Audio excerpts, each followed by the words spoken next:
За энэ бол орчин үед улам ингээ хөгжөөд Улаанбаатар хотоогоо хавсраад энэ яг ингээд улсын наадам төгсөөд тэгээд дараа нь 8 сард аялал жуулчид маш их хэрэг ирдэг юм үе. Энэ үед нь үзүүлэх харуулах юм байхгүй. Тийм учраас бас одоо энэ засаг төр талаас аялал жуулчлалын талаас бодолцоод ингээд анантай авсраад ингээд тэр олон жуулчдыг одоо нэг үзүүлэх юмтай байлгах.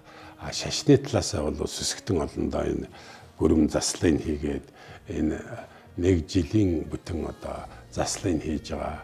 Тэр том гүрэм хийж байгаа. Тэр хөдөлгөөн чойж номосхотыг залж ирээд тэрний омог уу аржил гэдгийг үүсгээд тэгээд ингээд одоо тэр гэрээ шашин шүтлэгтэндээ харуулж байгаа.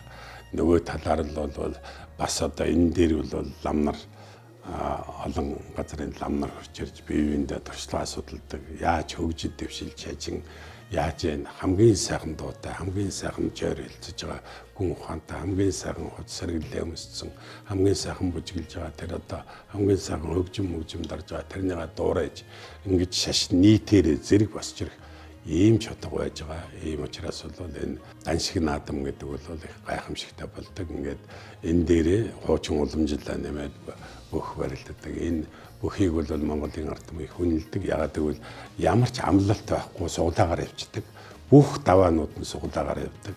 Ёстой нэг 90 одоо шандас үзсэн юм наадам болдог. Тэгээд учраас бол хамгийн шударга наадам бол даншиг наадам болдог гэж энэ өгчүүд их үнэлдэг юм. Ингээд ордон мөр барилдаад ингээд хажуугаар нь бол бас одоо тэр туристүүд болоод энэ зүүн амарч байгаа монголчуудаа зориулаад олон янзын шоу, хөтөлбөрүүд тэгээд ингээд Монгол дээл тэрүүтээ Монголын үндэснийхэн өв соёлыг харуулсан үзмөр өдөөл гэдэг.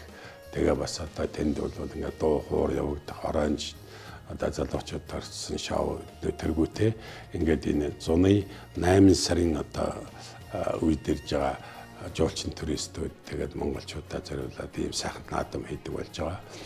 Энд одоо ард олон нийтээр үзэж сонирхож одоо шүтлэгтэй нэгэн тэр одоо цандаан очиж тэр жилийнхаа гүрэм заслыг хийлгээд ингээд одоо